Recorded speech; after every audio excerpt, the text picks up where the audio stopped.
commencer la présentation, je vais faire un petit topo sur qui je suis. Donc moi c'est Matteo Morfin, je travaille dans le secteur de la blockchain et au milieu de l'informatique depuis on va dire 2, 3, 4 ans même. Et j'ai cofondé Dapwork depuis à peu près un an avec Justin qui est là et un autre associé qui a pu être là ce soir. Qu'est-ce qu'on fait chez Dapwork? Nous, on fait du conseil, on est une société de conseil indépendante sur des technologies blockchain, l'infrastructure informatique, et on englobe un peu tout ça avec la cybersécurité parce que c'est un point qui est assez important aujourd'hui. Voilà. Donc, de quoi je vais vous parler aujourd'hui? Je vais vous parler de croissance des chaînes et je vais vous parler de ça. Alors, j'aurais pu parler de tout l'écosystème blockchain de manière générale, mais je vais me cloisonner l'écosystème Ethereum parce qu'il y a tellement de choses à dire qu'on ne pourra pas tout faire aujourd'hui. Donc, dans l'idée, on va parler d'interopérabilité et de scalabilité sur l'écosystème Ethereum. Donc, comment on va aborder ça? Tac. On va commencer par une petite introduction sur les enjeux techniques au niveau de la blockchain, quelles sont les problématiques aujourd'hui. J'aborderai après le concept de layer, les différentes couches au niveau de la blockchain dans l'écosystème Ethereum. On parlera de la facilité de la croissance des chaînes, parce que je parle d'une croissance des chaînes, mais comment est-ce qu'on facilite ça et comment est-ce qu'on le met en place. Après, du coup, c'est bien beau d'avoir tout un tas de nouvelles chaînes, mais comment est-ce qu'elles sont intercompatibles, comment elles peuvent échanger entre elles, on fera un petit point là-dessus. Et à la fin, on parlera un peu des cas d'usage et comment ça peut être mis en place. Donc, au début, avant de faire tout ça, je vous ai mis un petit peu un board des projets leaders autour d'Ethereum, l'écosystème Ethereum, les premiers projets qu'on entend parler de manière générale. Vous avez Arbitrum, Zcasing, Optimism, Polygon et Starkware, qui sont des projets assez leaders de l'écosystème et qui apportent des innovations un peu constamment et à la tête de la machine. Donc pour commencer, je vais vous faire une brève introduction aux enjeux techniques. Il faut savoir que la blockchain, depuis le début de blockchain publique, il y a des gros enjeux techniques avec un gros trilemme. Et donc, je vais vous présenter tout ça. Donc, le fameux trilemme, c'est le trilemme des blockchains publiques. Il se fait en 3 points. C'est la scalabilité, la sécurité et la décentralisation. Une blockchain a besoin de ces 3 points. Il faut qu'elle les coche, sinon, c'est pas viable. Donc, vous avez la scalabilité, c'est des frais de transaction qui sont très faibles et des transactions par seconde qui sont assez importantes. Donc, une blockchain, il faut qu'elle puisse être utilisée par tout le monde, par plein d'utilisateurs. Pour que ce soit possible, il faut qu'elle ait une scalabilité. Sinon, c'est pas viable et on ne peut pas s'en servir. Après, vous avez la sécurité, dessus, certifier des données, certifier de la valeur, il faut qu'il y ait forcément une sécurité des données. Si la sécurité ne va pas avec la blockchain ne va nous servir à rien. Et enfin, vous avez la décentralisation dans l'idée d'une blockchain publique. C'est une blockchain qui doit être accessible à tous, tout le monde doit pouvoir y aller dessus, regarder, écrire et lire ce qui se passe dessus, et aussi participer au réseau. Si c'est le cas, je n'ai pas causé non plus, on sort du trilemme et on ne répond pas à toutes ces problématiques. Ça, c'est un gros problème qui a été mentionné dans l'écosystème, notamment par Vitalik, fondateur d'Ethereum, et tout un tas de développeurs de l'écosystème, parce que c'est très complexe de regrouper ces trois points pour avoir une blockchain efficace. Donc, pour remettre un peu dans le contexte de l'écosystème Ethereum, on va parler des principaux défauts d'Ethereum par rapport à ce trilemme-là, parce que oui, Ethereum ne coche pas toutes les cases.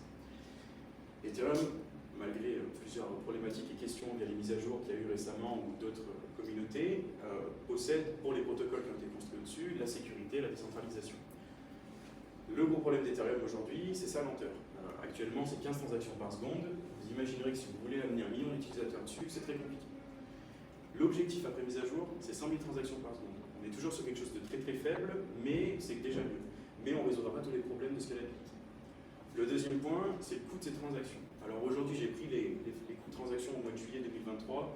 On est aux alentours de 2 $ pour un transfert et 15 $ pour une interaction avec un smart contract. On est vraiment sur une interaction minime, sans vraiment quelque chose de bien poussé. Il faut savoir que c'est monté jusqu'à des sommes à 3 chiffres, et donc c'est pas viable aux utilisateurs tous les jours. C'est impossible d'utiliser tout ça, et ça marchera pas. Je peux poser juste une petite question. Dis-moi. L'objectif de 100 000 transactions par seconde, c'est après quelle mise à jour? Parce que je sais qu'il y a Alors, il y a la prochaine mise à jour, c'est celle qui concerne le sharding. En gros, on va fragmenter le stockage sur la blockchain. Mais ça après celle-ci. Alors, ça ne sera pas tout de suite, parce qu'en fait, dans l'idée, il y aura 64 shards, donc 64 fragments. Et c'est en atteignant 64 fragments qu'on obtiendra en fait les 100 000 par seconde. D'accord. Donc c'est quelque chose qui va se faire et puis la mise à jour n'est pas encore là demain. Ok. Voilà. Donc, c'est là qu'arrive une réponse à cette problématique. Il y a des projets qui se sont dit, on a un problème de scalabilité sur Ethereum, comment on va répondre à cette problématique-là? Et c'est là qu'on arrive sur les couches et les layers au cœur de l'écosystème Ethereum. Donc, qu'est-ce que sont les couches et les layers autour d'Ethereum? Et bien tout bêtement, on va venir rajouter une blockchain par-dessus Ethereum qui va profiter de la sécurité et de la décentralisation du réseau d'Ethereum. Alors la couche 1, qui va être Ethereum, elle va être utilisée pour sa sécurité, pour enregistrer les données. Et elle est donc utilisée pour la disponibilité des données. Ce qui va se passer, c'est que les projets qui vont utiliser Ethereum vont enregistrer les données dessus et vont sécuriser leurs données dans Ethereum. Et donc après, vous avez tout un tas de blockchains de niveau 2 qui utilisent des technologies chacune différentes, qui vont augmenter la scalabilité d'Ethereum en augmentant l'exécution et en utilisant Ethereum comme couche de sécurité pour enregistrer les données. Donc là, vous avez tout un tas de projets, notamment vous trouvez Optimism, Zkasync, Arbitrum, tout un tas de projets, notamment Linea, etc. Pour vous faire un petit topo vraiment très simplifié de manière générale d'un fonctionnement d'un layer 2, parce qu'après il y a différentes technologies, ça ne marche pas tout le temps pareil, chacun a son petit truc. Donc dans l'idée, vous avez Ethereum de couche niveau 1 qui génère ses transactions habituellement, réseau indépendant, tout va bien. Et vous avez le layer 2 qui lui va générer ses blocs avec ses transactions et va changer son état de sa machine virtuelle. À chaque fois qu'il y a une transaction qui est générée sur le layer 2, du coup il met à jour son état. Et quand vous avez, on va dire, un paquet de transactions ou un bloc qui est finalisé sur la blockchain de niveau 2, elle va enregistrer, en faisant un paquet, toutes ces informations en une seule transaction sur la blockchain Ethereum. Ça vous permet d'avoir la sécurité d'Ethereum et de pouvoir aller lire les données quand vous voulez, et notamment de contester ou de vérifier s'il n'y a pas de faille ou de fraude sur la blockchain de niveau 2 en utilisant les données enregistrées dans la blockchain de niveau 1. Voilà. Donc tout bêtement, on va juste enregistrer les données du niveau 2 dans le niveau 1 en une seule transaction. Maintenant qu'on a parlé des niveaux 2 et de leur arrivée sur Ethereum en grand nombre et l'augmentation de la scalabilité qu'ils ont permis, maintenant on a une nouvelle arrivée, c'est les niveaux 3, les layer 3. Alors vous avez toujours l'Ethereum niveau 1 qui ne change pas, layer 1, la sécurité, la disponibilité des données, le layer 2 qui va vous augmenter la scalabilité, et là maintenant vous avez le layer 3 qui est encore une blockchain de niveau supérieur, qui est construit de manière générale sur le même pile protocole que le layer 2 pour être compatible, et qui va vous augmenter encore plus la scalabilité. Donc vous allez dépendre de la scalabilité d'Ethereum qui va être augmentée via le layer 2 qui va encore être boostée grâce au layer 3. C'est des blockchains qui sont normalement intercompatibles ou qui vont l'être, parce que c'est quand même quelque chose qui est assez jeune, qui à terme les projets veulent travailler dessus pour les rendre intercompatibles. Et pour terminer sur ces layer 3, on reviendra dessus après, c'est utiliser souvent un usage unique pour des blockchains, des applications spécifiques. Donc je vous ai mis alors deux des projets qui ont fait des annonces récentes, parce que là on est sur des annonces qui sont assez récentes. Arbitrum Orbit date de moins de 2 mois, moins d'un mois même je crois. Pour faire un petit topo, Arbitrum Orbit c'est leur technologie de déploiement de blockchain de niveau 3 qui va vous permettre en fait de créer des blockchains dans laquelle vous avez le contrôle total. Vous avez le contrôle total sur la blockchain en termes de réseau de permission, de gouvernance, de modularité de la blockchain, et elle est complètement modulable et c'est vous qui venez rajouter les briques dont vous avez besoin. Donc vous avez la permission de réseau, donc c'est vous qui sélectionnez l'accès lecture, écriture. Sur une blockchain publique, tout le monde peut aller lire et écrire. Vous pouvez très bien décider que sur votre layer 3, seul vous pouvez écrire dessus. Et à ce moment-là, vous serez seul à pouvoir déployer instantanément. Idem, toujours même concept, vous avez une meilleure scalabilité, des frais plus faibles. L'avantage d'utiliser ça et d'utiliser une technologie comme ça, c'est que là, vous n'allez pas repartir de zéro. Vous utilisez une technologie qui est déjà implémentée, qui est existante et qui fonctionne au niveau du mainnet, du layer 2. Donc Goerli, qui est le testnet, One et Nova, qui sont deux mainnets d'Arbitrum, utilisent la technologie Arbitrum Nitro, et c'est aussi cette technologie-là qui est implémentée dans le layer 3. Donc de ce fait-là, le jour où vous avez une mise à jour d'Arbitrum Nitro pour le mainnet d'Arbitrum, vous l'aurez aussi disponible pour vous. Et du coup, vous suivez toujours la cadence avec un par un. Petit point assez important sur Arbitrum Orbit, là on parle vraiment que de layer 3, on pourrait se dire on pourrait très bien avoir un Orbit en tant que layer 2, pourquoi est-ce qu'on ne peut pas le faire sur Arbitrum, pour l'instant c'est sous licence, il faut faire une demande à la fondation, pas la fondation, à Ocean Labs qui est derrière Arbitrum, ou alors la DAO actuelle. Voilà. Mais c'est quelque chose qui est possible, il faut faire une demande. Et vous avez déjà un kit de test de déploiement d'une chaîne Orbit sur le site Arbitrum si jamais vous voulez tester. Qu'en est-il de la sécurité? On dit que sur le layer 2, la sécurité est assurée par le layer 1 avec l'ancrage à partir de certaines données. Ce qui se passe, c'est qu'en gros, c'est pareil, tu as toujours un risque parce que si ton layer 2 est défaillant, ton layer 3 l'est forcément aussi. Si ton layer 1 est défaillant, les autres le seront aussi. Bien sûr. Ça va se passer de la même façon. Les données du layer 3 vont être enregistrées sur le layer 2 et le layer 2 va enregistrer les données sur le layer 1. Donc en fait, ça dépend. D'accord, ça descend. Voilà, c'est ça. Après, c'est pareil, là on parle d'un système spécifique de layer 3. Demain, il y a des systèmes alternatifs qui n'utilisent pas la même technologie. Là, je ne suis pas rentré dedans, mais du coup, tu n'as pas la même sécurité sur chaque système. Donc après, un autre projet qui est dans la même lancée, qui a fait son annonce aussi assez récemment, c'est Zkasync. Lui, il parle non seulement de layer 3, mais aussi de layer 2. et c'est Zcaching Hyperchain. Donc, pour faire une explication assez brève du schéma qu'on a là, vous avez le layer 1 qui est juste ici, vous avez le contrat de connexion des layers 2 qui s'appelle Shared Bridge, et vous avez sur ce contrat-là toutes les chaînes construites sur la pile de Zcaching qui sont connectées au même endroit et qui stockent les données au travers du même contrat. Voilà. Toutes ces chaînes-là, elles peuvent autant être un layer 2 qu'un layer 3. Si demain vous voulez passer d'un layer 2 et vous le mettre en layer 3, ou le layer 3 en layer 2, ça sera complètement possible. Donc toutes ces chaînes-là, elles sont basées sur la technologie qui est aujourd'hui de Zcaching Era. Donc c'est pareil, c'est une techno qui est en mainnet, qui tourne actuellement, donc elle a été testée, et ça amène un peu de sécurité sur la techno qui est utilisée. Pareil que pour Arbitrum, vous avez une amélioration continue, parce que des équipes travaillent dessus tous les jours, ils apportent de nouveaux concepts, de nouvelles améliorations, de nouvelles techniques, résolvent les problèmes. Elles sont aussi disponibles pour les personnes utilisant en fait la pile techno. Vous avez une intercompatibilité encore plus poussée qu'avec Arbitrum, parce que là, vous disposez d'un accès aux mêmes données, parce qu'elles sont enregistrées, vous êtes connecté au même contrat. Donc vous avez un accès aux données encore plus rapidement entre toutes ces chaînes. C'est ça qui vous permet en fait une interconnexion beaucoup plus facile entre elles. Toujours le même système, vous avez un contrôle total, c'est un réseau permissionné, c'est pas trop de changements par rapport à Arbitrum. Une meilleure scalabilité, des frais plus faibles, et tout ce qui s'ensuit. La petite différence, c'est que là, vous avez une licence MIT Apache, donc vous pouvez faire ce que vous voulez après avec un logiciel.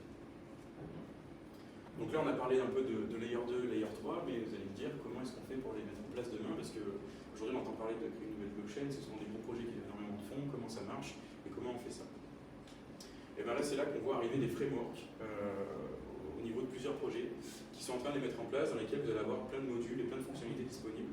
Et c'est vous qui allez les construire une par une et qui allez gérer votre truc. Et donc, vous allez pouvoir moduler votre application, votre app chain. Donc, par exemple, vous avez le framework d'Optimism, OPStack. Il est aujourd'hui disponible, on peut l'utiliser pour une première version. Donc, il est basé, vous avez dû entendre parler de Optimism Mainnet. Lui, il a été renommé en OP Mainnet. Il est basé sur la version Bedrock. Le stack est basé sur la version. Donc, aujourd'hui, vous pouvez mettre en ligne une version d'Optimism fork depuis l'OPStack. C'est disponible actuellement. Il y a peu de documentation et d'aide parce que c'est encore jeune, mais c'est quelque chose de possible. Là, vous avez une technologie d'enregistrement. Tout à l'heure, je parlais de plusieurs types de layer 2. Là, c'est du Optimistic Rollup. Je ne rentrerai pas dans les détails, mais c'est une type de techno qui s'utilise. Vous avez à terme le projet d'Optimism qui est Optimism Superchain, qui est un réseau de multiples layer 2 ou même plus tard de layer 3, tous interconnectés et intercompatibles. Et donc là, vous aurez des layer 2 qui seront compatibles entre eux. Et même système, vous avez plusieurs fonctionnalités pour changer toutes les couches de votre blockchain de niveau 3 ou de niveau 2. Pareil, même principe, vous avez aussi Zcaching qui a fait son annonce avec Zcastack. Vous êtes basé sur Zcaching Era. Là, on est sur du Zero Knowledge Proof Rollup, donc une autre technologie encore différente de Rollup. Et vous avez une intercompatibilité aussi des layer 2 et des layer 3. Et vous aurez plein de fonctionnalités disponibles. Il y a Starknet aussi qui a fait son annonce cet après-midi, là, le THCC, qui annonce aussi son stack pour développer un réseau Starknet au-dessus des layers de Starknet actuellement disponibles. Donc là, vous allez me dire, c'est bien, on a des chaînes partout. Mais il n'y en a aucune qui peut se parler, parce qu'aujourd'hui, on voit entre tous les layers 2, elles sont incapables d'échanger entre elles de manière facile. Pas pour les applications, on a vu cette année, il y a eu plein de hacks avec des failles énormes, il y a eu des vols colossaux, c'est n'importe quoi. La question maintenant, c'est comment est-ce qu'on réduit ça et comment on amène un protocole unique pour toutes et pour limiter ces failles-là et pour résoudre tous ces problèmes de compatibilité. Aujourd'hui, vous avez donc une intercompatibilité possible entre les layers 2 et les layers 3, parce qu'ils vont être basés sur la même pile protocolaire, et là, ils travaillent ensemble et ils veulent amener, eux, pour plusieurs projets, des solutions à ce niveau-là. Et après, vous avez un problème du coup de connectique entre chacun de ceux-là.